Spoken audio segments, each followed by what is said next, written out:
Hello guys, magluto tayo ng pakbit ngayon. Yung pakbit kulang lang siya ng okra tsaka ano. Wala siyang okra tsaka ampalaya. Mahal din ang gulay ngayon eh. Ayan yung gulay. Ito yung pork pang sahog. At ito rin yung ating bawang, sibuyas, kamatis.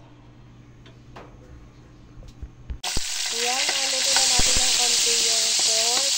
Ilagay na natin yung bawang.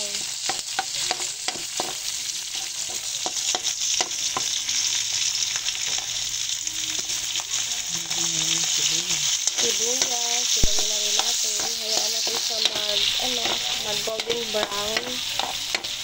Saka natin ilagay yung kamatis.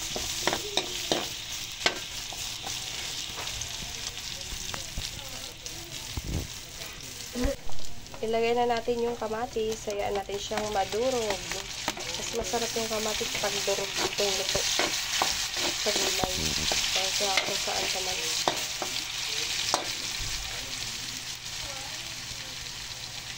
Liman ko na rin. Ayan na siya. Lagyan na yung kamatis. Naluto na rin. At nilagyan na rin siya ng toyo. Lagyan na rin natin siya ng magic syrup.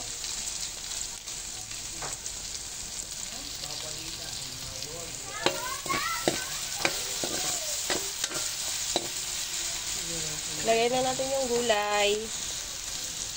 Ayan, madaming gulay yan. Hanggang mamayang gabi na yan. Meron tayo ng tira.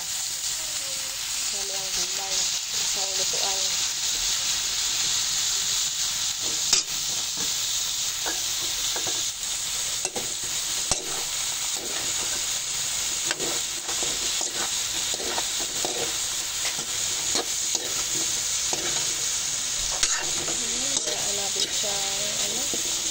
Pagkahalo, takpan hanggang sa maluto. Lagyan natin siya ng konting water.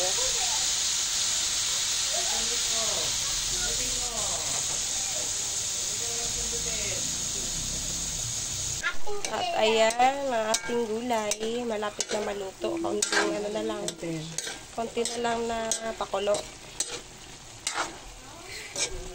Nakaraan yung pera niya, binigay mo na 20. Nahulog lang sa biyahe. May hawak dahil. Hawak niya, nakatulugan. Di, nalaglag. Wala na. Pagising. Sabi ko dapat lalagyan mo sa bulsa. Sinabihan ko na siya na sabi ko, hawakan. ilagay sa packet niya. Hindi nakikinig. Yan na ang ating gulay. Sa pangtakip ulit. At ito na nga po, luto ng ating gulay.